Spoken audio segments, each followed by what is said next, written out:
Queremos decirle a todos los venezolanos y al mundo entero que Venezuela tiene un nuevo presidente electo y es Edmundo González. Bien.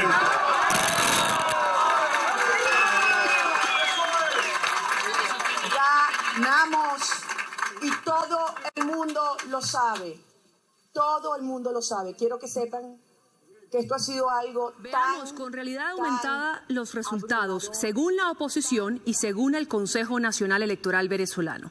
La oposición, con el 81,4% de las actas de votación digitalizadas, tal y como lo señaló María Corina Machado, tiene estas cuentas. Edmundo González Urrutia, 67%, con 7.134.496 votos. Nicolás Maduro, 30%, con 3.234.228 votos. Veamos ahora los resultados. Mucha atención. Miles de venezolanos salieron a las calles a reclamar transparencia en los resultados electorales. Para ellos, el régimen de Maduro se robó las elecciones. Las protestas se han registrado en Caracas y en cerca de la mitad de los estados venezolanos. Veamos en el mapa. Las manifestaciones se concentran. Hay que decir que están de oriente a occidente. Hola a todo el mundo y bienvenido a un nuevo episodio de Presunto Podcast. Hoy vamos a hablar de las elecciones en Venezuela. Y para este ameno encuentro, María Paula Martínez, bienvenida. Buenas las tengan. Muy bien, María Paula. Estamos aquí. ¿De qué iremos a hablar el día de hoy? Si Del vecino país que llaman. Del vecino país. Santiago Rivas. ¿Cómo va todo? ¿Bien? Sí. ¿Cómo le fue en el barrio? Pues fui al barrio con nuestro invitado especial que ya les voy a presentar. Nos sirvieron una comida espectacular de un corte de carne increíble, creo que era un lomo, acompañado de una ensalada griega, pero increíble. A mí lo que más tristeza me da es cuando Iván dice, no está en la carta. Para poder en este momento decirles, estuvo muy bueno, pero no la podrán probar. Sí, a menos que yo creo que le rueguen, como quiero el plato que dijeron en el episodio número Que sería 200. buenísimo, que la gente fuera y Lo se sintiera con el hacen. derecho de decir, quiero el que anunciaron, Sí. quien los manda a anunciarlo y a antojarnos. Estaría muy bien. A solicitud, menuda demanda, a presunta demanda. Pero entonces comimos muy bien. Muchas gracias a Iván del Barrio por alimentarnos a mí y a Sinar Alvarado, periodista colombo-venezolano, que además ha escrito desde Colombia muchísimas investigaciones para The New York Times, El País y otros medios internacionales. Escritor, ciclista y bienvenido a Presunto Podcast a ayudarnos a desentrañar un poquito las narrativas que cubren el cubrimiento de las elecciones en Venezuela. Hola, buenas noches. Muchas gracias por invitarme. Hace rato que quería venir aquí a parchar y conversar con ustedes. Hubiera preferido que fuera un tema un poco más ligero y feliz, pero Sí. los hechos mandan. Venir a hablar del Tour de Francia o alguna cosa Que así. el sin nada. pedalista Sí, nos sí. diera otra cosa, pero Sí. nos reúne un no tan grato escenario. Pero tenemos que decir que además Sinar tiene voz de la radio. Sí. Tiene un vozarrón maravilloso. Trataré de estar a la altura. Dios. ¿Vieron esa? Todos tienen que hablar con esa pausa al final, No, es que eso... a partir de ahora, ¿entendido? Bueno, entonces, pues les recuerdo que antes de que comencemos, quiero recordarles que junto a Fondo Acción, Presunto va a lanzar su primer programa de formación. Me emociona muchísimo pensar en que a partir de este podcast también podemos hacer muchísima más escuela para analizar narrativas del cubrimiento de sostenibilidad y medio ambiente. Está toda la información para que quienes quieran participar estén atentos de las actividades que queremos realizar en este programa que se llama Narrativas de la Sostenibilidad junto a Fondo Acción. Ya se presentaron muchas personas, vamos a entrar en etapa de revisión y eso creo que me da una satisfacción muy grande de encontrar la posibilidad de hablar de tú a tú con periodistas que están cubriendo agenda ambiental todo el tiempo y pensar cuál podría ser la mejor práctica para hablar sobre la crisis climática, la sostenibilidad, la financiación y etcétera. O sea, Y es una forma en la que además Presunto sale de su cómodo lugar y de Bogotá, Teusaquillo y las narrativas tan centralistas. Con este ejercicio también cumplimos una meta que es llegar a otras ciudades, hacerlo desde otros espacios, en este caso Cali, porque es ahí donde va a pasar la COP16 y está pegado a ese evento, que al final es eso, una oportunidad para pensar cuál es el papel de los medios en el cubrimiento de esta agenda, que hay veces es de muchísimo pánico, ¿no? El ecopánico, a veces es muy imprecisa, a veces es muy superficial, pero sobre todo nos pone frente a cifras, a datos y a realidades que son difíciles de entender. ¿Qué está pasando con el planeta que estamos acabando poco a poco? Así que eso es un espacio también de formación, pero de afianzar como esta idea del pensamiento crítico como una clave para hablar de algo que vamos a hablar hoy. Es que eso es una de las bases de la democracia. Y la mejor parte acá no es que lo que decía María Paula, en este grupo de, no sé cómo decirles, becarios, no sé, amigos, Selectos. aliados, presunters, participantes, en este grupo de participantes es la oportunidad de poder compartir no solo con periodistas de Bogotá y Cali, sino de todo el país. Entonces, bueno, estoy muy entusiasmada y les estaremos contando cómo avanza.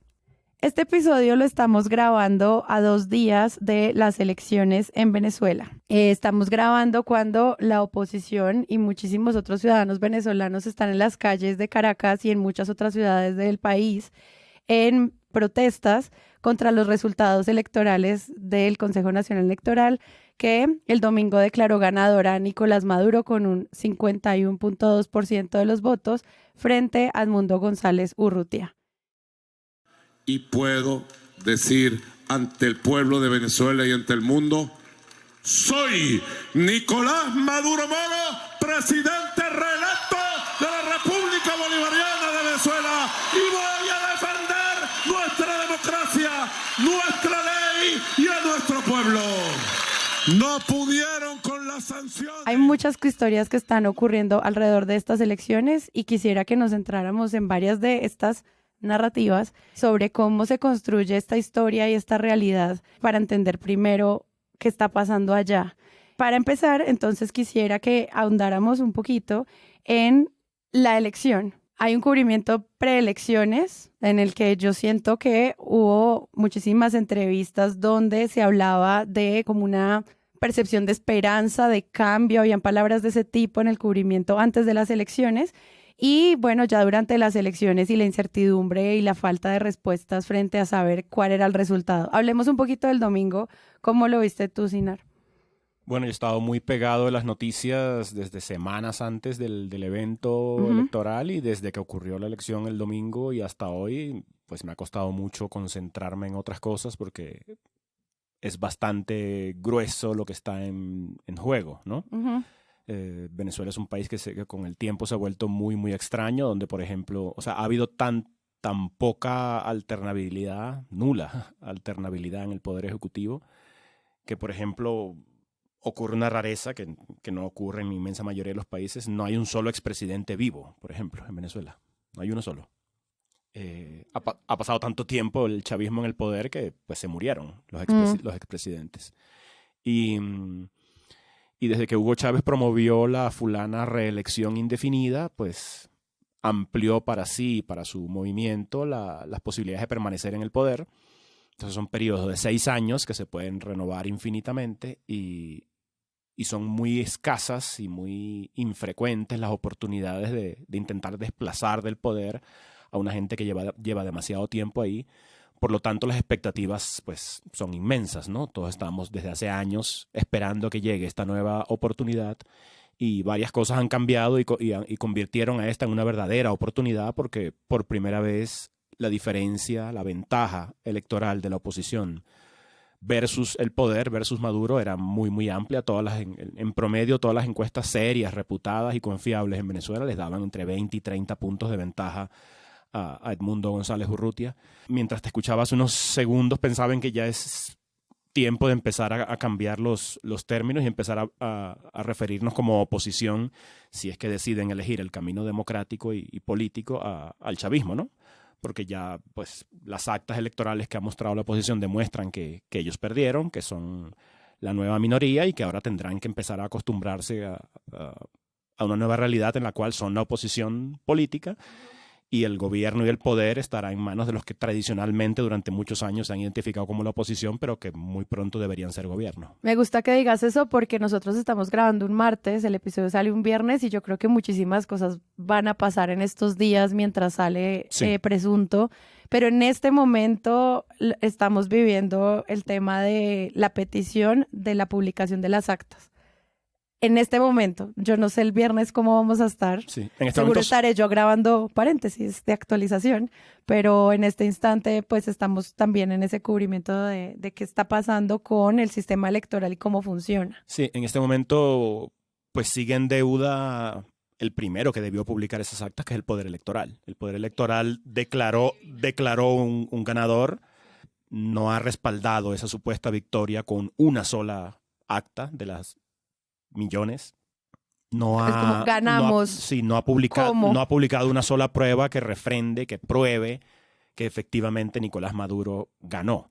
No ha habido transparencia. El otro bando, ¿no? María Corina Machado y Edmundo González Urrutia, el candidato oficial, efectivamente armaron una plataforma paralela donde sí está la información y cualquier ciudadano que quiera se mete allí y puede consultar la información. Digamos, ha habido transparencia, la transparencia y la legalidad y la legitimidad que debió aportar el poder electoral en Venezuela. 48 horas después lo seguimos esperando. Y yo creo que esa es entonces la gran noticia, ¿sí?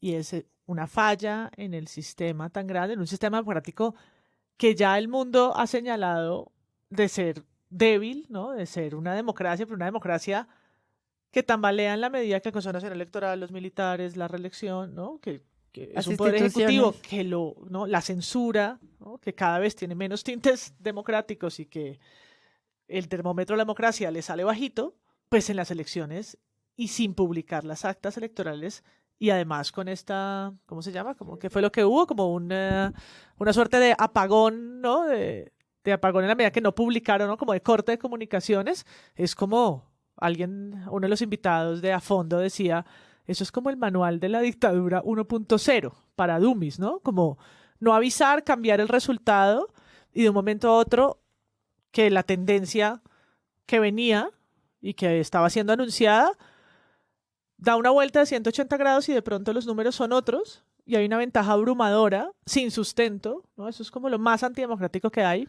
¿Qué pasó ayer? En efecto, ganó Edmundo González, ganó. Los exit polls lo dicen, pero lo dice todo lo demás. Lo dice lo que ya se veía venir. Y se aplicó el manual típico del golpe de Estado, del robo de las elecciones, del actuar del dictador según el manual. Qué curioso, se fue la comunicación, se cayó la comunicación, faltó que se hubiera ido la luz y aparecen unas cifras completamente contrarias a lo que la realidad le indica a los ojos de cualquier persona. No tiene que ser un conocedor para entender que las cosas estaban sucediendo según se anunciaban. Pero terminan los resultados siendo al revés, después de un apagón de información que terminan además llamándolo un intento de hackeo para poder además seguir persiguiendo judicialmente a María Corina Machado, a Leopoldo López y a otra persona. Entonces, con base en eso les van a abrir... Y los medios, creo yo, que no le han parado tantas bolas a las elecciones en Venezuela, realmente. Sí, estamos cerca y en Bogotá eso es una agenda, pero yo decía, no es tanto un evento tan importante en la cobertura internacional, que es bastante limitada en nuestros medios, si los vemos de manera más general, como ha sido esa falla del Consejo Nacional Electoral. Porque es que hace unos años, en la última vez, se demoraron unas horas, pero 3 días después ya estaban las actas colgadas. Y ya decía ahí que una gran mayoría había votado por Nicolás Maduro, así a una gran parte del mundo ese resultado no le gustara. Sí, pero esas elecciones del 2018 se habló de fraude, pero al tener las actas pronto, como que era una discusión distinta a la que estamos viviendo ahora. Y pronto, yo me acuerdo cubriendo, y con esto cierro, haciendo cubrimiento de elecciones, que se vuelve una cosa tan frenética, ¿no? El boletín 1, el boletín 2, el boletín 3, que uno cuando lo está haciendo en vivo no puede respirar, no puede parpadear. Sí. Y uno dice, ¿qué es esta obsesión por tener boletines cada segundo? Y luego uno se da cuenta que ese es el sustento de todo. Sí. Porque en nuestros países, si hay un espacio en el que no te dicen cuál es el boletín, si no te muestran las actas, el formulario no sé qué, pues hay una sospecha inmediata de que la base algo... de la confianza y de la legitimidad. En Estados Unidos que dicen, no, ¿cuántos días esperamos a que Florida terminaran de contar? Que era una cosa como, pero que consejos electorales son esos. En esos países puede funcionar que se demoren en el conteo. En Francia dura la gente votando como 2 semanas por internet. No, esas son otras lógicas. En nuestros países, tener la foto del formulario, comparar todas las formas de veeduría son fundamentales, porque es que hemos hecho trizas elecciones y tenemos historias en ambos países que son dementes, ¿no? Aquí todos nos acordamos leyendo lo de Venezuela como, no, le hicieron una Misael Pastrana, ¿no? Y, bueno, el apagón, ¿no? No, ya aquí tuvimos ese episodio también. Ese manual ya está escrito. Ese manual ya está escrito y en otros países igual. Y a mí, ya en lo personal, leyendo lo que ha pasado en Venezuela, se parece mucho a lo que pasa en Nicaragua. Sí, con Ortega, que ha hecho lo mismo, ha hecho elecciones solo para refrendar un poder con el que no es transparente, y a lo Napoleón se autoproclama presidente sin que incluso la comunidad internacional pueda hacer algo, que es lo más doloroso. Claro. ¿Santiago? Como estamos hablando de la previa, creo que lo principal que nosotros tenemos que saber es que el gran defecto del periodismo internacional colombiano es que todas las noticias internacionales se vuelven noticias nacionales, ¿no? Entonces, ¿qué dijo Petro sobre María Meloni? El Twitter de Petro y la victoria de la ultraderecha italiana. ¿Qué dijo la senadora María Fernanda Cabal sobre el intento de golpe de Estado en Bolivia? Esa lectura que nosotros hacemos del mundo como un reflejo de nuestro propio ombligo se reconcentra y se recrudece cuando se trata de Venezuela, porque a diferencia de muchas otras noticias, todas las noticias de Venezuela son noticias nacionales. Es decir, para nosotros deberíamos entender que se trata de otro país, pero es un país cuya vida nos afecta directamente, siempre lo ha hecho, desde el momento en que nosotros mandamos millones de personas migrantes a trabajar en los campos en Venezuela, porque aquí en Colombia básicamente nunca ha habido plata, mucho menos la plata que ha habido en Venezuela. Hasta el momento en el que ahora la crisis migratoria venezolana pues hace de Colombia el país con más refugiados venezolanos y el país por donde arranca la travesía del tapón del Darién, que no solamente tiene gente venezolana, sino gente haitiana, gente de África, gente de muchos otros sitios, que está buscando en una ola migratoria gigantesca, porque el mundo entero está en crisis migratoria y no tiende a mejorar, tendría que importarnos y nos importa definitivamente. Pero al mismo tiempo, como es una agenda nacional, es una agenda que está completamente plagada de desinformación, es una agenda que está transida de una polarización muy dañina, no simplemente la polarización de las ideas o de dos lados contrarios, sino una polarización que está directamente ligada a la mentira y al ocultamiento de la verdad constante. Y esto se da desde todas las posibles instancias donde se genera información, desde los estamentos políticos, los partidos, las colectividades, los twitters de los líderes, tanto del pacto histórico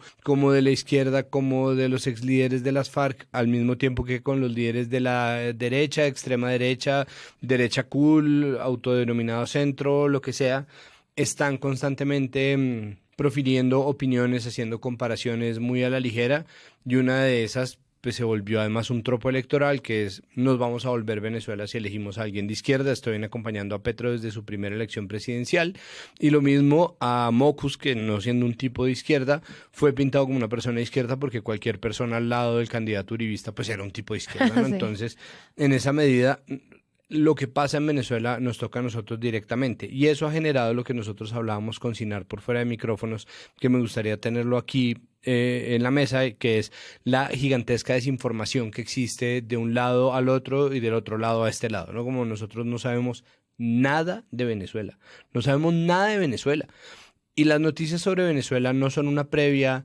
de hace una semana ni son una previa de hace un mes, es una previa que viene desde las acciones del gobierno Santos, el rompimiento de relaciones con Venezuela, del cerco diplomático del gobierno Duque, hasta la promesa de la reapertura de las relaciones diplomáticas en el gobierno Petro. Posteriormente toca además al impresentable, aparentemente intocable Armando Benedetti, que fue nuestro primer embajador en Venezuela. Está el asunto de monómeros y están todos los negocios posibles, más la reactivación fronteriza, las negociaciones buscando una conciliación con la oposición, el acuerdo de Barbados que dio con la liberación de Alex Saab, con la garantía de que si la oposición ganaba, el gobierno de Maduro pudiera salir tranquilo con una especie de amnistía sin juicio político ni retaliación por parte de quienes ganaran las elecciones. Y esto nos lleva a una elección en donde se siente el tamaño de la masa crítica, y creo que eso está visto desde un punto ligado a lo popular, pero además al clamor, ¿no? Porque ahorita el reporte Coronel, a fondo con María Jimena Duzán, en Huevos Revueltos, la BBC, CNN están citando constantemente los exit polls, y los exit polls, como todos los polls, son sumamente las encuestas de salida, que es una cosa que pasa mucho en algunos países, en donde hay periodistas cogiendo a la gente, preguntarle, bueno, ¿por quién votó? ¿Por quién votó? ¿Cómo la ve? Pues son importantes, pero no suelen ser tan importantes. Lo que pasa es que en este caso venían siendo muy discientes. Lo mismo pasa con las encuestas. Es decir, se siente o se percibe que existía efectivamente el clima para ganar. Las protestas por fraude electoral habían existido, pero no habían sido tan fuertes como están siendo ahora, pero además la anticipación de ese fraude electoral estaba siendo muy cantado desde hace mucho tiempo, y todo esto tiene una marca de desinformación gigante, porque todo el tiempo está diciendo que aquí va a pasar lo mismo sin ningún tipo de evidencia. Entonces, esa previa para nosotros lleva una cola muy larga, tan larga que la mayoría de la gente ni siquiera lo procesa, ni siquiera se acuerda, pero el momento de procesar las noticias inmediatas o las noticias más urgentes sobre Venezuela es cuando saltan ahí todos los tropos y todos los prejuicios, y eso se vio sobre todo en Twitter. Es decir, la forma en que se trató o cómo se conectó 2024 en Venezuela con Colombia 2026, pues ya es una muestra de cómo están de inmediato utilizando la información para volverla otra bandera de opinión. Claro, y hay algo, toda esta lista que hiciste de temas importantes que relacionan ambos países, yo siento que mucho del cubrimiento, que incluso lo tuvimos en los poquísimos episodios que hemos hecho sobre Venezuela, o sea, nosotros también caemos en este hoyo de no hablar de lo que ocurre ni siquiera con nuestros migrantes, es la diáspora. Hay mucha gente que se fue porque ese país está mal, fin de la narrativa. Y creo que eso también es muy limitado para comprender como todos los debates de la relación. ¿Cómo lo ves tú, Sinar, de esta lista también que enumera Santiago, de todas estas cosas que al final esta desinformación también, no sé si pasa por una falta de interés o de fondos? ¿Cómo evaluar esa parte del cubrimiento? Hay varias cosas ahí. Me da la impresión de que mucha gente, no sé si por hastío, ¿no? Por cansancio, por falta de tiempo, ya no quieren gastar demasiada energía en las noticias, pero a ambos lados me da la impresión de que la buena parte de la audiencia se conforma con estos hitos o con frases comunes o arquetipos que se les instalan en la cabeza, y ya con eso pues definen, dibujan cómo es el país de aquí al lado y no buscan informarse mucho más. La gran noticia relacionada con Venezuela del lado colombiano es la diáspora, ¿no? Los 3 millones de venezolanos más o menos que hay instalados en Colombia en este momento, muchos que intentan llegar a Estados Unidos a través del Darién, pero el gran fenómeno migratorio, que es en este momento el más grande del mundo, Venezuela, desplazados, de refugiados, porque cada vez son menos migrantes, cada vez son menos personas que eligen, que pueden hacer un plan, ¿no? Yo voy a hacer una maleta, me voy a ir a tal lugar, tengo unos pocos dólares ahorrados y voy a vivir de tal cosa. Son una minoría, digamos, los entre comillas privilegiados que pueden eyectarse, desertar de ese país en esas condiciones. Pero la migración es un síntoma, por ruidoso, por masivo que sea, es un síntoma grotesco de algo muy profundo, ya muy antiguo en el tiempo, grave, sin solución, que está ocurriendo allá adentro, y creo que la cobertura es insuficiente del lado colombiano.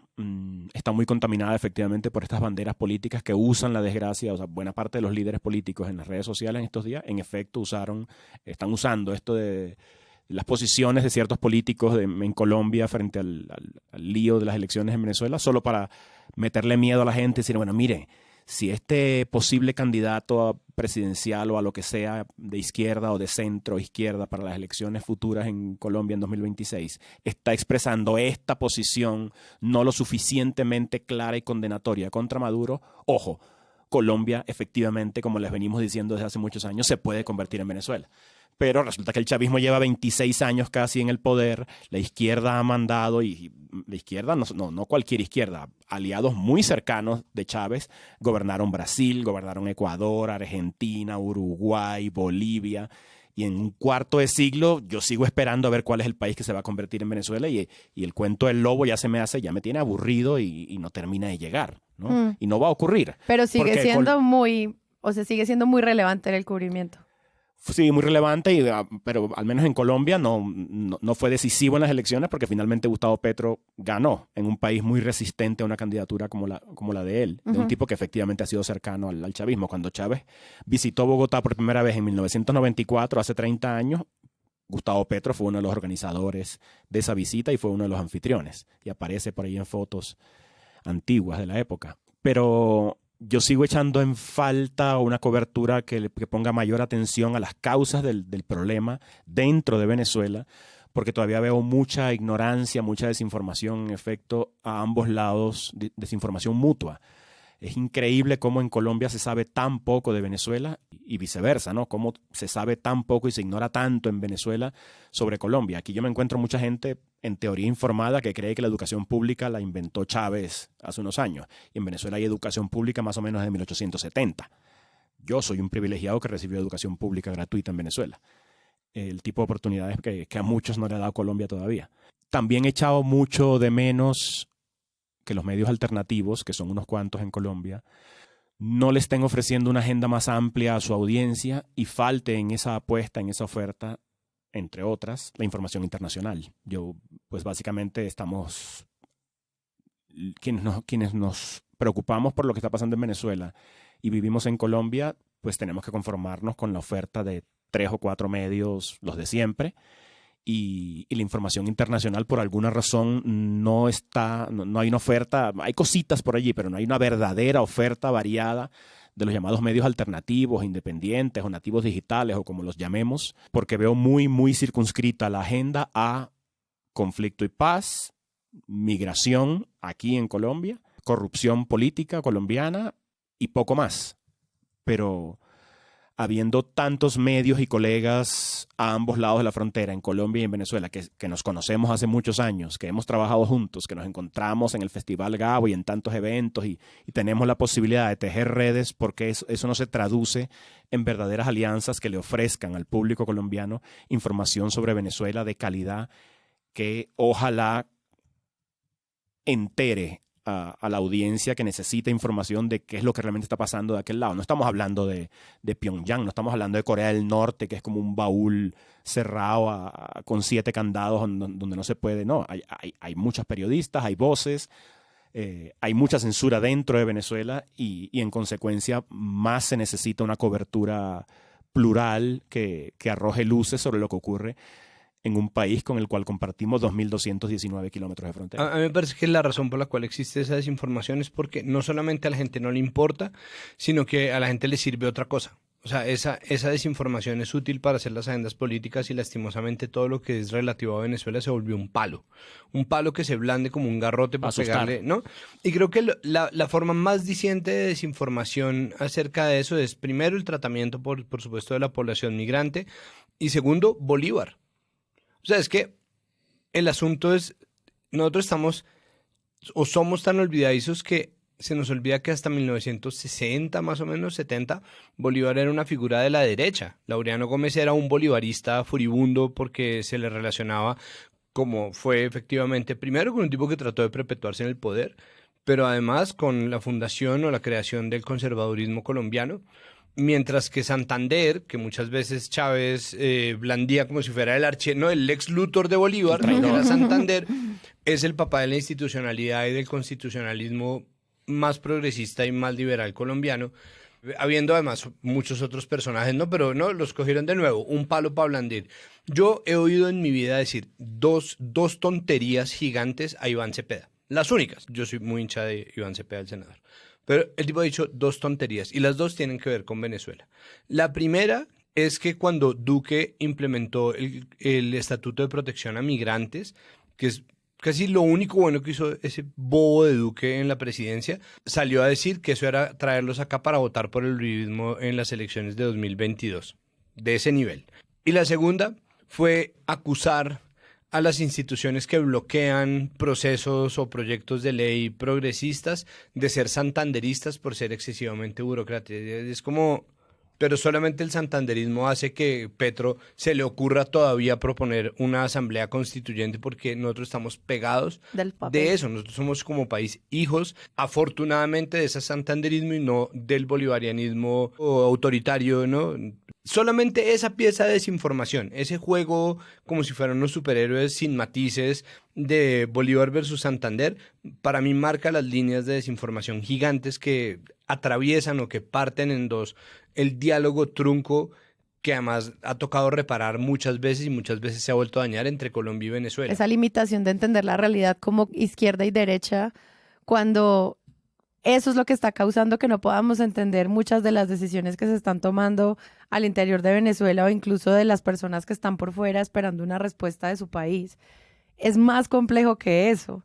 Y por eso si algún medio simplemente recoge los testimonios de una persona que en X o en alguna red social puso algo que solamente analiza los bandos, está cayendo en grandes problemas de desinformación. Y el centro debería ser la defensa de los derechos humanos de los venezolanos. No sé cuál es realmente la respuesta, cuáles son los matices de la respuesta, por qué hay un cubrimiento tan escaso. ¿De acuerdo? No es por lejanía, porque no es Corea del Sur o del Norte, no es hermetismo. No sé si se deba solo a un asunto histórico o de imaginarios, porque cualquiera que sea el caso, tenemos un porcentaje de una población que es grande de personas de Venezuela viviendo en Colombia, lo cual ya le hace una agenda social, económica, política, cultural, que es interesante desde muchas otras paletas y no solamente la del migrante o la seguridad, que podrían estar y están ahí presentes y sobre eso a lo mejor hay una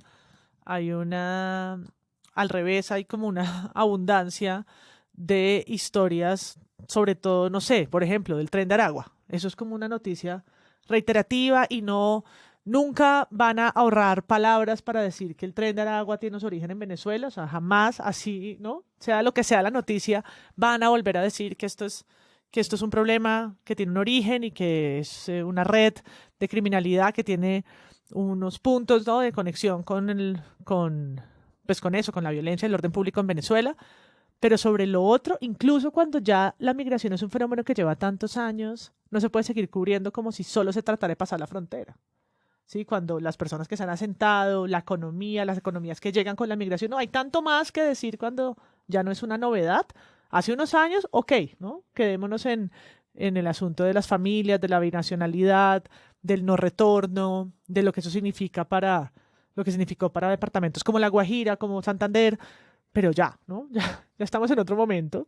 Pero revisando medios para esta emisión, para este capítulo, hay dos cosas muy presentes. Una, que vuelven y comparan de manera un poco gratuita, porque comparan las elecciones de Venezuela con las de Colombia cuando no tienen nada en común, ¿no? Aquí nada de los elementos que sucedieron ese domingo se han dado.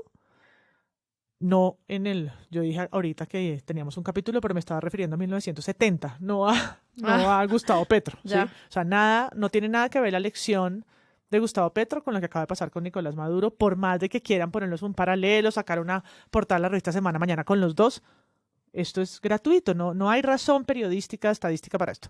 Y la otra, las personas que opinan, las personas sobre todo en la radio, lo encontré mucho menos en las columnas de opinión, pero en la radio, que entrevistaron a varias personas, la mesa de la W, entre lunes y martes, pues trajo el tema de Venezuela durante varias horas, lo trajo y lo dejó y lo trajo, y volvían y decían al final, cualquiera que opinara, porque esto es lo que puede pasar con personas como que querían dejarle un mensaje a Colombia, y era...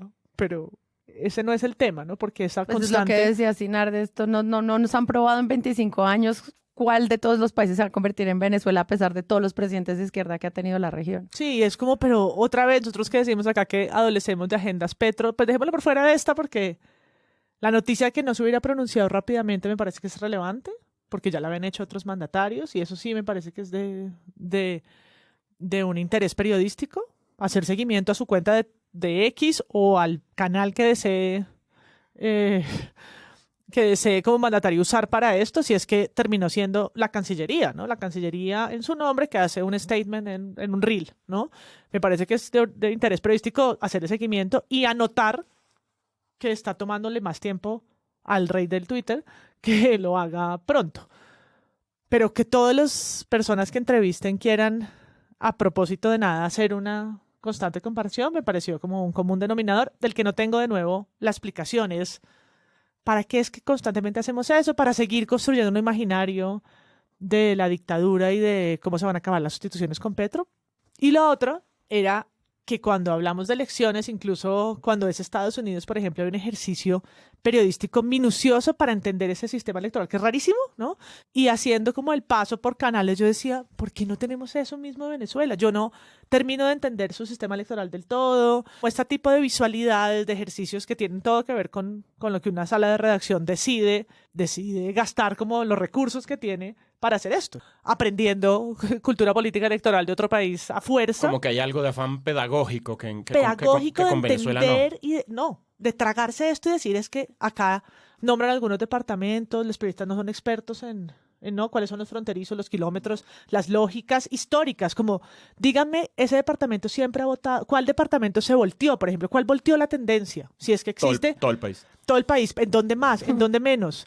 Esas actas que ya están, lo digo con los recursos que hay. Yo creo que hay una subestimación de la ignorancia y una sobreestimación del conocimiento a ambos lados de la frontera. O sea, en Colombia creen que saben de Venezuela y no saben un carajo. Nada. Y no hacen lo necesario para solventar esa ignorancia. Sí, yo digo, pero ¿qué será? ¿Por qué si es una agenda tan importante? Sobre todo, creo que también habla de una suerte, no sé si es de pereza o de qué, pero en Bogotá operan salas de redacción de medios de Venezuela. Claro. ¿Sí? Armando Info está aquí, a la mano. Como para decir también que el colegaje, las redes de periodismo, hacer cosas. ¿Sí? Si yo tuviera un medio independiente, estaría haciéndole un guiño a los medios, a los periodistas venezolanos y a los medios que tienen salas de redacción, que operan, que no pueden operar en Venezuela y que muchos les tocó salir de Venezuela. No, pues es que le cerraron además el .com. Claro, y algunos decidieron... Se exiliaron aquí. Se exiliaron y algunos decidieron que lo hacían en Colombia, en Bogotá en particular, para hacer... Roberto Denis fue invitado a fondo, pero digo, para hacer cubrimientos en alianza con medios más grandes que tengan más eco o más audiencia en Colombia, porque Armando Info pues no es un medio, creo yo, que consulte mucha gente en Bogotá, no el nivel de la gente que consulta otros, ¿no? O que ve noticieros de televisión, o que entra a la revista Cambio. Pero hay una reportería muy buena que se está haciendo ahí, ¿no? A la mano, y que podría venir a nutrir como con más miradas la que sigue, creo yo, siendo muy precario el cubrimiento general a Venezuela. Quería volver sobre un punto que mencionaste antes, que es el cubrimiento de las declaraciones que la gente hace o no en redes sociales y que eso causa noticias. Y específicamente solo para que pudiéramos entender cómo funcionan estos sistemas de desinformación y sobre todo de eso que tú mencionaste de crear paralelismos que no tienen sentido, como de forzar la analogía para que la gente entienda, digamos, como qué tan grave es la situación. Y simplemente quería tomar todas las noticias, porque tú pones María Fernanda Carrascal Rojas en Google News y te salen 600 noticias, o sea, es que el scroll es infinito, de lo que ocurrió el día de ayer cuando ella compara a María Corina Machado con María Fernanda Cabal. Fue noticia en Infobae, en Semana, en el Diario del Cauca, en La Silla Vacía, en El País. Acá estoy simplemente scrolleando todas las noticias en las que se cita el tweet y se causa polémica cuando ahí no deberían haber sistemas de este tipo de comparaciones. Y eso creo que es una herramienta que le sirve a la gente para darse cuenta. Aquí estamos forzando la historia, estamos forzando la forma de narrarlo. ¿Cómo lo ves tú, Sinar? En el caso de algunos voceros políticos, tanto en el gobierno, del lado del gobierno, petristas o gente de izquierda y gente de derecha, he visto como una suerte de proselitismo disfrazado de denuncia, ¿no? Yo uso una supuesta denuncia, una supuesta indignación contra algo para aprovechar y hacer mi pequeña campaña a futuro, ¿no? Del lado, pues, de la derecha, gente que remarca todo lo que puede, la desgracia venezolana, pero no logro percibir ahí como verdadera empatía o preocupación, sino más bien la necesidad de aprovechar la oportunidad para fortalecer mi candidatura o la de mi líder, mi candidato para dentro de 2 años. Y miren qué mal está Venezuela, se los dijimos, ya saben, ojo con lo que vayan a hacer dentro de 2 años porque pueden terminar igual de perjudicados ustedes en este país si no hacen caso y no cogen ejemplo. Y casos como el de efectivamente de Mafe Carrascal, que dice que ya no puede apoyar no le pidan que apoye a María Corina Machado porque sería como apoyar a la senadora Cabal. Uno, ya no está obligada, y es colombiana, no está obligada a apoyar a nadie ni a votar por nadie, pero pero la disyuntiva que no parece quedar clara todavía entre mucha gente, incluso entre líderes políticos de este país, es que no estamos eligiendo entre derecha e izquierda en Venezuela. Estamos eligiendo entre autoritarismo y democracia. No hay democracia en Venezuela. Hay investigadores y académicos que la describen como una suerte de... Hablaban hace un tiempo de autoritarismo competitivo. Hay una ligera posibilidad de competir en gran desventaja, pero todavía existe. Y como existe la oportunidad, pues bueno, por fortuna estamos aquí peleando y la mayoría de los votos se fueron con la otra opción. Pero esos mismos académicos hablaban del riesgo de que existía, de que si Maduro se queda, ya no estamos hablando de un autoritarismo competitivo, sino de un autoritarismo hegemónico, que se va a adueñar aún más del país y va a acabar con cualquier resquicio de oportunidad democrática. Pero me encanta eso que lo planteas, que no es un tema de izquierda y derechas, que es como se está cubriendo en Colombia, sino un tema de la protección democrática. Creo que eso forma parte también de la desinformación, de la, no sé, de la ignorancia, de la incultura política. O sea, no estamos hablando de un tipo de izquierda que está impulsando una revolución y es una víctima del imperialismo norteamericano y de los grandes intereses internacionales y del capital. No, es un señor que está investigado por la Corte Penal Internacional por delitos de lesa humanidad que no prescriben. Es un país donde hay centenares, más de 300 presos políticos. Es un país en cuyo, durante la administración de Maduro, las cuentas de varias organizaciones de derechos humanos hablan de más de 10.000 ejecuciones extrajudiciales, 1.500 y pico de casos de tortura. Son cifras que no son precisamente las que deberían ocurrir en un régimen democrático. Entonces, no estamos efectivamente decidiendo entre un tipo que me gusta o no me gusta según donde milite, si es derecha o es izquierda. No, estamos hablando de un tipo que no es un demócrata. Entonces, independientemente de cuál sea su lugar en el espectro ideológico, independientemente de cuáles sean las causas que él en teoría defiende, porque tengo la tesis de que Maduro no es para nada un tipo de izquierda, el chavismo no es un movimiento de izquierda, nació como un movimiento militar, es profundamente homofóbico, no ha defendido ninguna de las banderas clásicas de la izquierda democrática, acabó con la educación pública, acabó con el derecho básico a la salud, acabó con el derecho a la vida de la inmensa mayoría de la gente y tiene a casi un tercio de la población fuera del país. Eso es izquierda. No es la izquierda que yo conozco y en la que creo. Digamos, los derechos básicos de la justicia social han sido todos estafados en ese país. Entonces creo que es hora de que, más allá de la militancia política o ideológica de líderes en Colombia que tienen audiencia y que influyen sobre sus audiencias. Pues sobre todo que causa una cantidad de titulares estúpidos. Claro, afinen su ética para empezar, se ubiquen realmente en qué lugar están, no del espectro ideológico izquierda versus izquierda, sino a ti te interesa lo que tú defiendes, tú militas en la democracia, en la alternancia de poderes y en el derecho en el respeto a las libertades básicas en una democracia moderna, o más bien por tus simpatías o por conveniencia estás ubicado del lado del autoritarismo. Que al final es casi que una pregunta que no tiene sentido en la medida que el periodismo es un ejercicio democrático. Sí, solo funciona ahí, digamos. Exacto, es su único sistema en donde puede vivir, es el único ecosistema donde esa especie puede ser. Veamos cómo está el periodismo en Venezuela, por ejemplo. Pues, ¿no? Perseguido, censurado. Censurado, por eso uno puede decir que es una pata más que le falla y que le cojea a la democracia, entre muchas comillas, que persiste de alguna manera en Venezuela. Ahora mismo, oyendo a Sinar, con las manifestaciones que hay desde los resultados del domingo, los cacerolazos que hemos podido ver en videos, que hoy también con más redes, con más no sé qué, se ven más que hace unos años cuando la gente salió a manifestar, incluso, qué sé yo, a favor de Hugo Chávez cuando eso sucedió y hablábamos de la revolución, ¿no? Cuando esa narrativa, otra que mutó, se transformó, se reconfiguró, se resignificó con un gobierno de Maduro que no es solo el chavismo, y yo creo que es difícil hablar del chavismo como si fuera, ¿no?, una sola categoría y metemos todo ahí, ¿no? Los años no han pasado en vano y son dos figuras muy distintas, pero hoy uno sigue encontrando titular de el chavismo. El chavismo. Y que no siempre sé si... históricamente fue siempre muy heterogéneo. Claro, pero además, ¿no?, con dos mandatos muy distintos. Preguntaba a Sinar, decirle el chavismo, digamos, #madurismo, eso también afecta la manera en que uno se informa con la situación en Venezuela.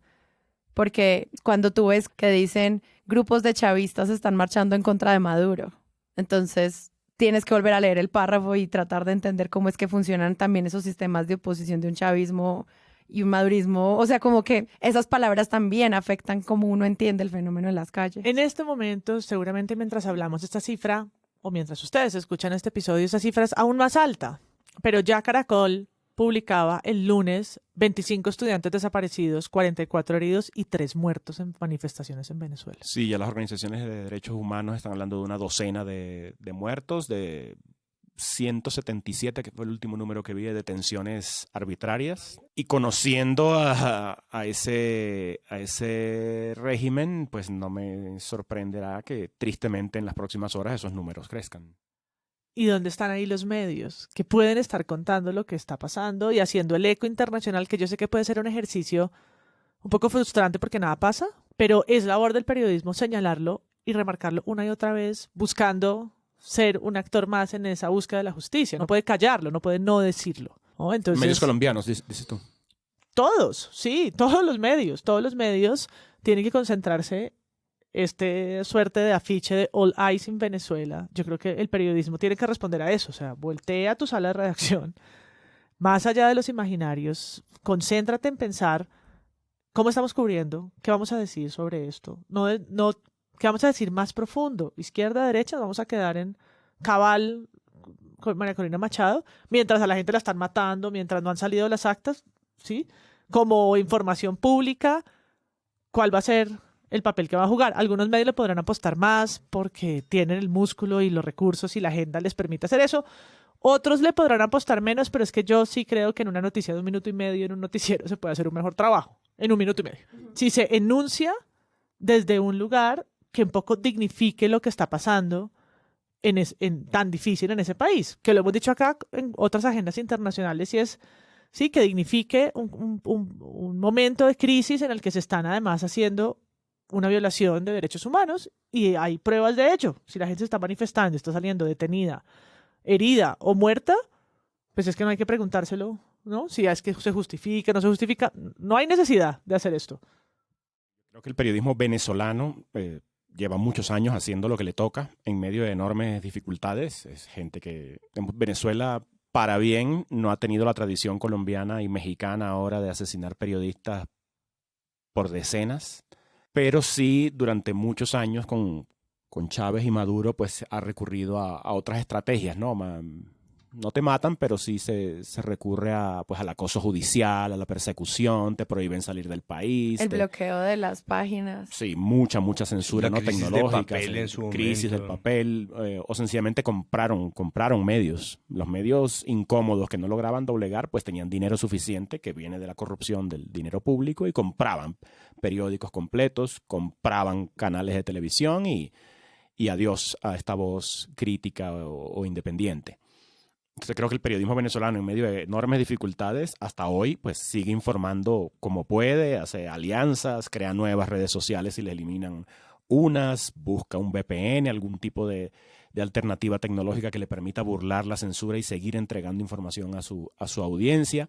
Creo que en Colombia, donde estamos hablando, es donde todavía creo que se puede redoblar la apuesta y desmenuzar mejor lo que muchas voces que no son periodísticas intentan convertir o disfrazar de información, y lo ves en los bandos. Pues ves por un lado a Pacho Santos difundiendo 100% verificado que él sabe que hay no sé cuántas personas en un galpón en las afueras de Caracas con unos chinos vestidos de gris que están fabricando las actas para tenerlas listas antes del 2 de agosto y engañar a la comunidad internacional y convencerlos de que Maduro ganó. Y surge un periodista como mi amigo y colega Eugenio Martínez, que es el periodista que mejor sabe, que mejor ha cubierto y que durante mucho tiempo se ha especializado en el tema electoral, y punto por punto lo desmiente. Eso es lo que tenemos que hacer. El periodismo es el negocio de establecer hechos, ¿no? Y decirle, mire señor, usted está desinformando, eso que usted está planteando ahí no es posible. ¿Por qué? Por esto y por esto y por esto, pues la tecnología permite esto, las actas, esas chimbas que según usted están fabricando en un galpón por allá de madrugada 24/7, tendrían que tener estas y estas características, y eso es imposible de realizar. Por lo tanto, Maduro no va a poder salir de aquí al 2 de agosto con unas actas fabricadas en una olla pitadora. No se puede. Pero por otro lado ves a Rodrigo Londoño, ex Timochenko o ves a Gustavo Bolívar elogiando el sistema electoral venezolano y dicen que Venezuela ha hecho 31 elecciones en 25 años y por lo tanto es muy democrático. Yo rescaté un tuit viejísimo que cada tanto me tienta la idea de volverlo a poner a circular, que decía: si la democracia es solo votos, el amor es solo besos. No basta con eso, compañero. Ahí es donde el periodismo tiene que entrar y decir: ajá, listo, se han hecho 31 elecciones, pero ¿cómo han sido esas elecciones? ¿Quién domina y controla el poder estatal en Venezuela? ¿Cómo se controla el Consejo Nacional Electoral? Inhabilitaron a 4 o 5 millones de votantes potenciales fuera de Venezuela que por haberse ido no perdieron sus derechos políticos. Esos votos básicamente se secuestraron. Así es como se han hecho las elecciones en Venezuela, eliminando los derechos políticos de la población, persiguiendo opositores, encarcelando gente, inhabilitando políticamente a candidatos como María Corina Machado, como inhabilitaron también a Gustavo Petro aquí. Entonces la inhabilitación política estuvo muy mal cuando inhabilitaron a Gustavo Petro, pero está bien si inhabilitan a María Corina Machado porque ella no me gusta. O sea, la inhabilitación depende de mi menú electoral y político. Es que por eso me gustó tanto cuando dijiste esto no es un tema de izquierda-derecha, sino de democracia y autoritarismo. Y creo que plantearlo ¿en qué sistema desde quieren ahí, vivir ustedes y cuál sistema están dispuestos a ya apoyar? tan fácil hacer esta crítica y la aproximación a los titulares, y eso es como, creo que es empezar a cambiar esos paradigmas de acercarse a que lo que dijo Santiago, el centro es la gente. Podría ser que uno hiciera un poquito más fácil la deliberación de la información que no le llega. Pues yo pesqué una frase que escribió Teresita Goyeneche en su cuenta de Instagram que me parece que es perfecta para describir esto, y es esta: nada más vil que la instrumentalización de la tragedia venezolana para hacer política del miedo en Colombia. Somos países vecinos y hermanos, pero con economías e instituciones políticas diferentes, sociedades diferentes, ¿no? Colombia no se va a volver Venezuela. Petro, con toda su inestabilidad y cinismo, no es Chávez, mucho menos Maduro, ni el votante colombiano se parece al votante venezolano de hace 25 años. Ese instrumento manipulador ya tiene muchos años al ruedo y Colombia sigue siendo lo que es, o sea, Colombia. Respeten el dolor de un pueblo, no lo conviertan en el miedo nuestro. Sí, lo que decía Sinar ahorita. Claro, y pues de eso nos manda ejemplos, por ejemplo, @Luis de León B en Twitter, nos manda entonces un pantallazo de Salud Hernández Mora, que pues bueno, eso sí es un Salud Hernández de manual, ¿no? Lean a petristas hoy cómo defienden el atraco electoral de ayer y ya saben lo que intentarán hacer en Colombia. La ventaja es que a su emperadorcito le gusta demasiado el café y se pierde. Hasta para ser dictador hay que tener disciplina. Pero ahí al lado está Daniel Samper Ospina, ¿no? Que es un tipo que se presume ingenioso, que se presume conocedor de matices o que entiende los grises, y pone: los cómplices de la dictadura de Maduro en el 2024 tratarán de imitarla en el 2026.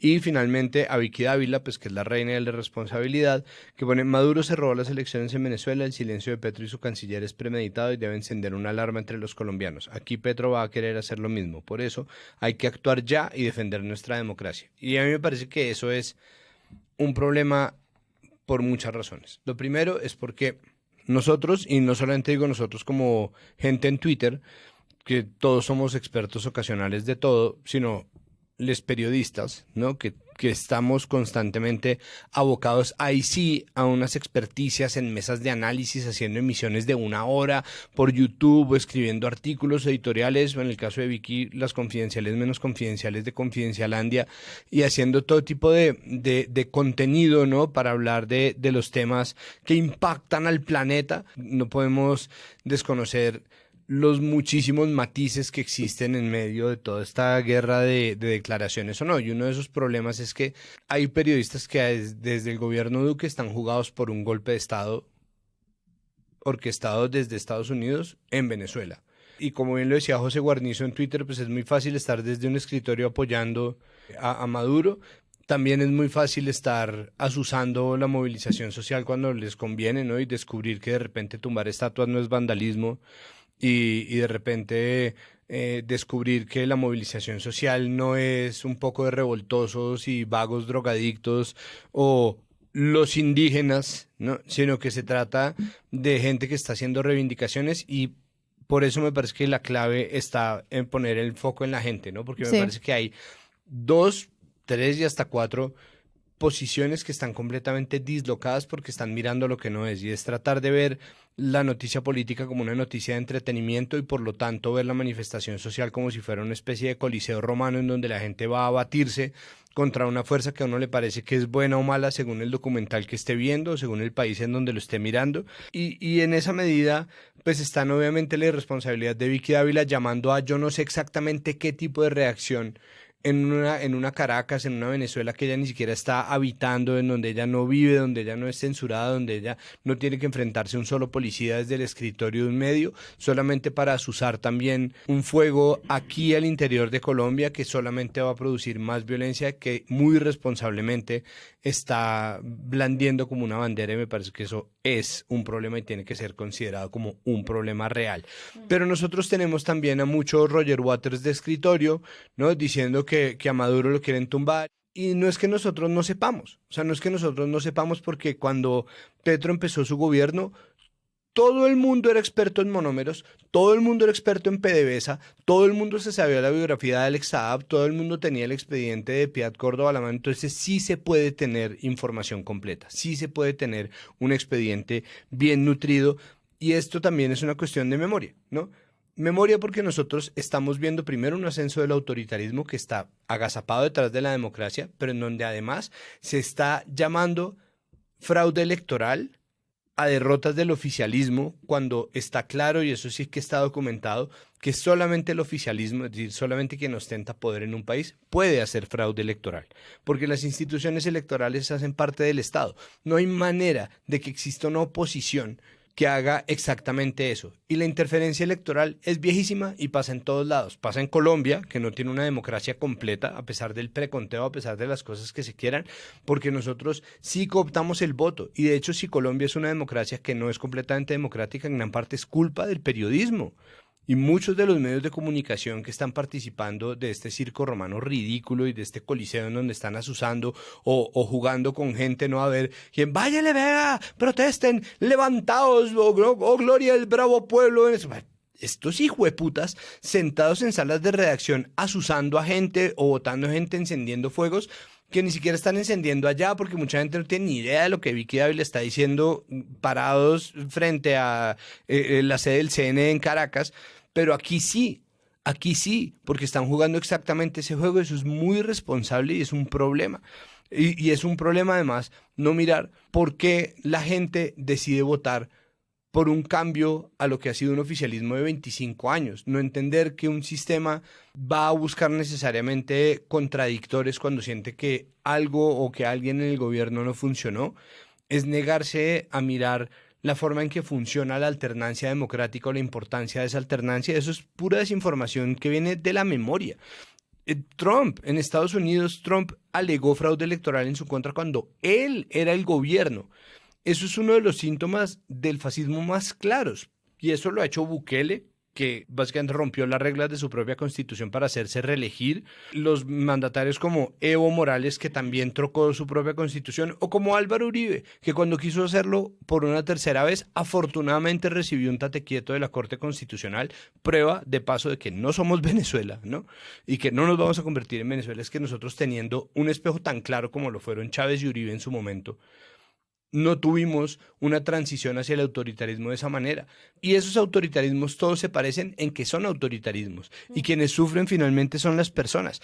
Y ese foco no mira a la gente, que es la que sufre o la que se supone que elige o la que cree que elige a sus gobernantes, está negando todo el sistema político del cual después, cuando les convenga, van a volver a ser expertos. Entonces, esa guerra de desinformación es tan evidente y tan clara, está tan irresponsablemente blandida, está tan irresponsablemente orquestada, que no es sino otro de los síntomas que hace nuestra democracia menos democrática. Está perfectamente claro quién tiene actas y quién no tiene actas, o quién no las ha querido mostrar, y en esa medida me parece que también deberíamos empezar a establecer unos hechos, pero también cuidar muy bien cuál es el lenguaje, porque no se puede esperar que haga lo mismo el presidente de un país que la directora de un medio de oposición. No se puede esperar que haga lo mismo un tuitero cualquiera que el presidente. No se puede esperar que Colombia, que comparte una frontera gigantesca con Venezuela, haga exactamente lo mismo que Javier Milei o que haga o que Gabriel Boric. Bien o mal, nos parezca o no, estemos de acuerdo o no,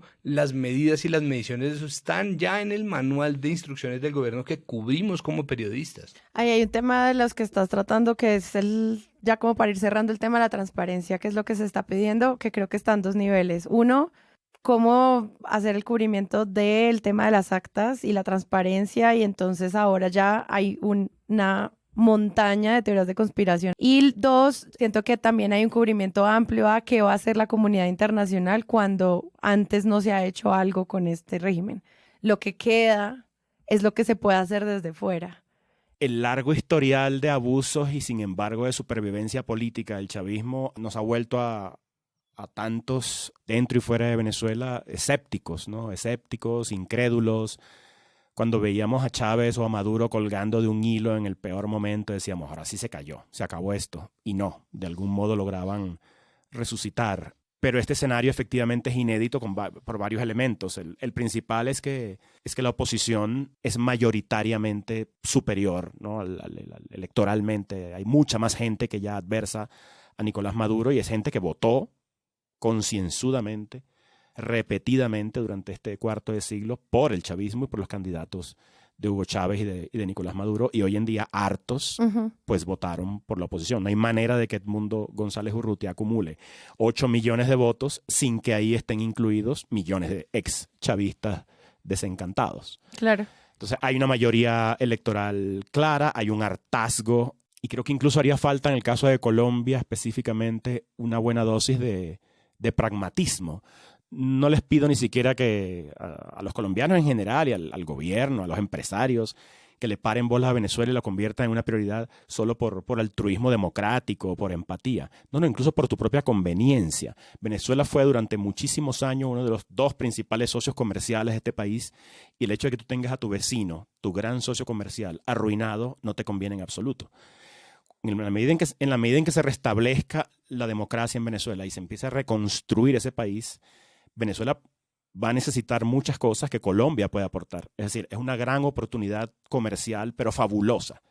Es irrepetible, además, a lo que va a necesitar Venezuela y que Colombia lo puede vender y que se le va a convertir en dinero contante y sonante. O sea, incluso para los más pragmáticos debería ser una prioridad la democracia en Venezuela. O sea, si tus intereses son lo que prima en este momento, pues también por tus intereses conviene que Venezuela cambie y se recupere. Un cubrimiento que habíamos hecho acá en este mismo podcast, cuando alguien dice que quiere invertir o abrir una oficina en Venezuela, de una vez cualquier decisión está cargada de ideología.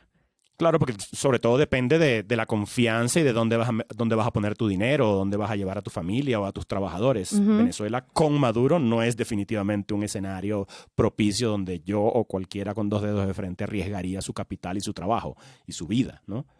Pero en otras circunstancias, con otro o con un verdadero gobierno, porque no me atrevería a calificarlo de Maduro como un gobierno, otras serían las circunstancias. Sí. Pero se necesita propiciar ese cambio.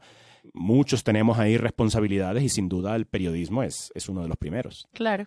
Y creo que además periodísticamente es un momento mucho más interesante, como lo fue en su momento la llegada de Hugo Chávez. Es decir, en 1999 yo quería ser la periodista que cubriera eso, porque sin duda fue un punto, un viraje en el escenario político venezolano, pues que miren a dónde ha llegado, ¿sí? Era crucial.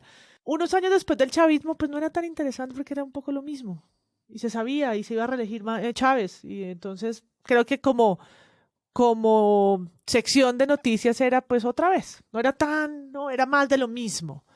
Chávez se murió ya hace 11 años. Y estas elecciones en particular eran esa ilusión de puede que esto sea otra vez el momento en el que el escenario va a cambiar. Y uno como periodista quiere poder reportear esos momentos.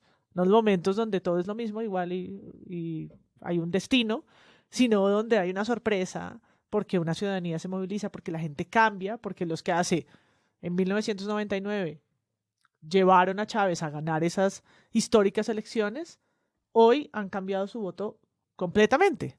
Entonces es un momento que ¿cómo no lo vamos a poder estar cubriendo con fascinación? ¿sí? Y además, si hay un robo, si hay una falta de transparencia, si las instituciones que ya hemos denunciado operan bajo un sistema que no hay un equilibrio de poderes, ni hay mecanismos de control, ni de veeduría, porque todo esto está bajo un régimen que a todas luces, sobre todo en los últimos 11 años, ha dejado ver todas las fallas, pues es todavía más interesante. Es decir, así no fuera Venezuela, si estuviéramos hablando no del país vecino, sino de otro, todo eso lo hace periodísticamente muy relevante. Aún más si está aquí, ¿no? Al lado nuestro, y tenemos toda la relación económica, política, cultural, ¿verdad?, con Venezuela. Pues es que yo creo que precisamente ahí está el asunto. Que estos son momentos en los cuales hay que seguir mirando, incluso si parece que la cosa se enfría en Venezuela. Hay que seguir mirando, no asusando, hay que seguir mirando, no llamando a gente que no lo está leyendo a uno, que no lo sigue en Twitter, a las calles, al oh bravo pueblo venezolano, como si fuera una selección de fútbol, a estrellarlo contra un muro de represión con la que por voluntad propia, si lo han de querer, van a salir tanto como se les dé la gana, ¿no? Y creo que pues ahí está la cosa, en mirar para aprender, nos permite entender los distintos sistemas y los matices entre países, y ahí me parece a mí que esta es la oportunidad dorada para aprender que la democracia también es un relato. También es un relato que se utiliza cuando escasea y se utiliza cuando aparentemente abunda. Bien lo dijo Sinar, existe una elección que estaba contraponiendo la posibilidad de una democracia, fallida o no, pero con alternancia, una democracia versus el autoritarismo. La democracia se esgrime también como una bandera según le convenga a la gente. Entonces, Israel mata un poco de palestinos, ¡ay, pero es una democracia! En Estados Unidos se interfieren las elecciones, ¡ay, pero es una democracia! Y si el dictador es de tu agrado como Bukele o si es de tu agrado como Maduro, entonces deja de ser un dictador. Y esas son las lentes que hacen que se distorsione completamente un relato que, de nuevo, debería estar enfocada en las personas. Y a través de las personas se puede leer el sufrimiento que causa el autoritarismo, y es ética periodística escuchar y mantener distancia del poder, cualquiera que éste sea. ¿Y quién queda otra vez en la mitad del fuego cruzado del periodismo y de los tuiteos y de la opinión? La gente. Queda ahí otra vez metida en un hueco recibiendo fuego cruzado, que esta vez pues, no son balas afortunadamente, pero sí idioteces por camionadas. Hay otros cubrimientos sobre chamanes que auspician cosas, gente que lee el tarot. Mauricio Puerta, ¿no? El astrólogo. El astrólogo Mauricio Puerta, que hace análisis. Bueno, o sea, ya es recurrir a una serie de analistas que no. Y Marte también va a estar allí ese 28 de julio al lado de él. ¿Y Marte quién es? Diosdado Cabello, que es Aries, ascendente Aries. O sea que van a estar junticos el que rige a Aries y el que rige a Sagitario. Una carta pierde su validez cuando en casos como este uno sabe que la persona tiene una carta para ser presidente excelente, como Corina Machado, que es Libra. Tiene una carta fantástica. Pero ¿y si la trampa no le ayuda?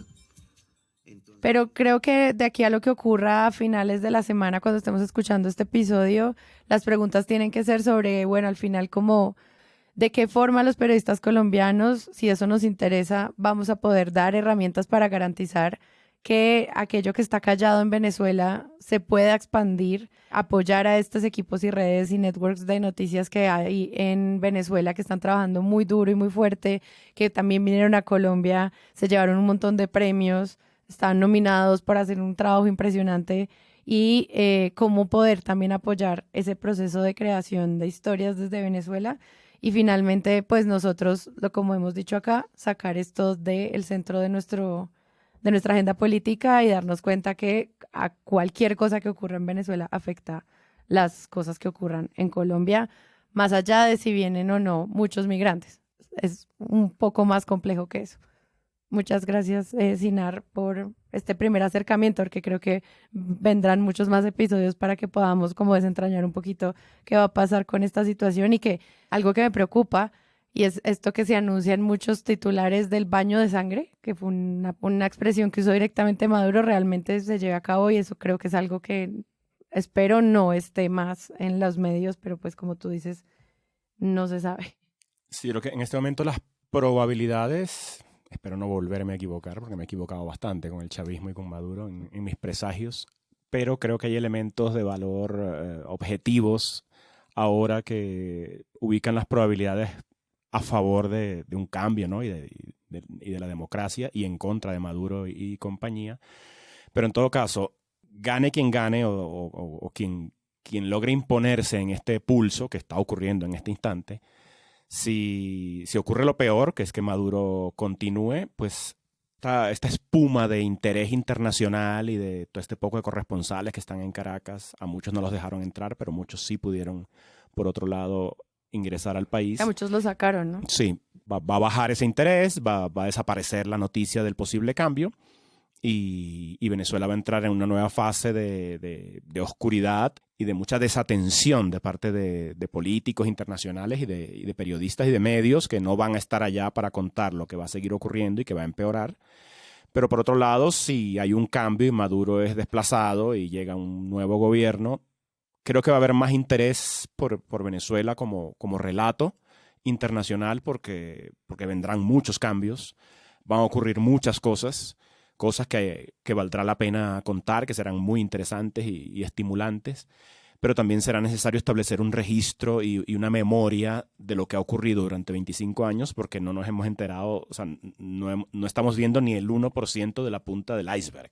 Lo que ha ocurrido en ese país, aunque ha habido un enorme esfuerzo por narrarlo, pues hay mucho más que se está quedando por fuera.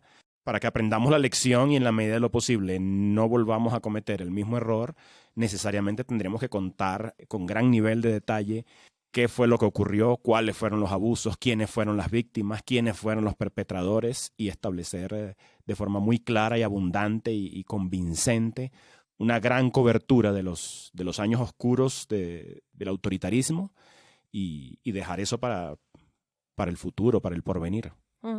Muchas gracias, María Paula. A ustedes, gracias. Yo me voy con 3 recomendaciones o con una triple recomendación, y es que yo creo que una manera es ir a buscar información en los medios alternativos que han tenido que huir de Venezuela y siguen haciendo esa resistencia. Uno, creo que ya lo mencionamos, que es Armando Info, que además ha sido perseguido por su reciente lanzamiento de un documental que tiene todo que ver con Colombia porque es sobre Alex Saab, y que está haciendo un seguimiento, por supuesto, a lo que está pasando con las elecciones. El siguiente es Efecto Cocuyo y el tercero es El Pitazo. Los runrunes, tal cual, arepita. Yo aprovecho para recomendar El Bus TV, una red liderada por mi amiga Laurelena Castillo y otros colegas que básicamente en distintos lugares del país, creo que ya están en todos los estados, se montaron a las busetas, como las conocemos acá en Colombia, para contarle a la gente de viva voz, cara a cara, cuáles son las noticias que están censuradas en los medios. Una vez más, fueron a buscar a la gente donde estaba para echarles el cuento. Un ejercicio de perifoneo, y yo creo que desde acá uno puede ir a buscar esas otras voces periodísticas para nutrir un poco la dieta informativa de la que hemos hablado acá. En todos estos, hoy hay claves para entender las elecciones, hay cubrimientos desde otros lugares, en otros formatos distintos, y que pues complementan lo que hemos estado aquí hablando sobre el cubrimiento. Entonces vayan y los buscan. Y muchas gracias, Santiago.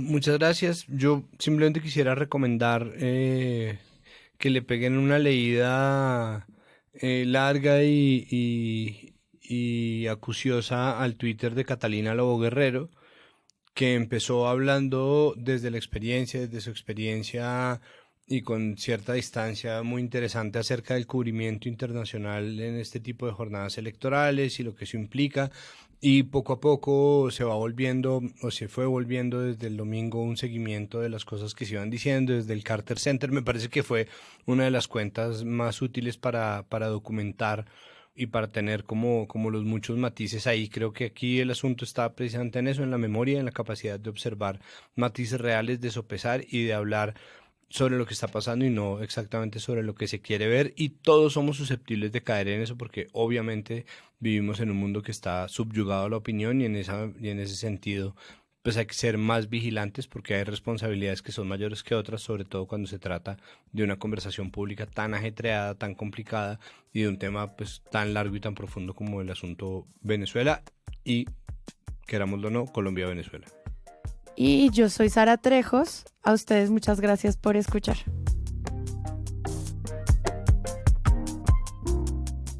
Este episodio de Presunto contó con la participación de nuestros panelistas: Santiago Rivas, María Paula Martínez, Sinara Alvarado y Sara Trejos.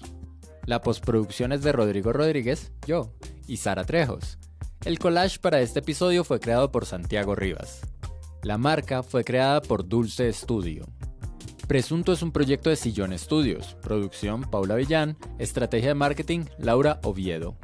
No olviden seguirnos en redes sociales y buscarnos en Patreon, donde encontrarán cómo donar a este proyecto, con lo que tendrán acceso a contenido exclusivo, nuestro servidor de Discord y mucho más. Muchas gracias por escuchar.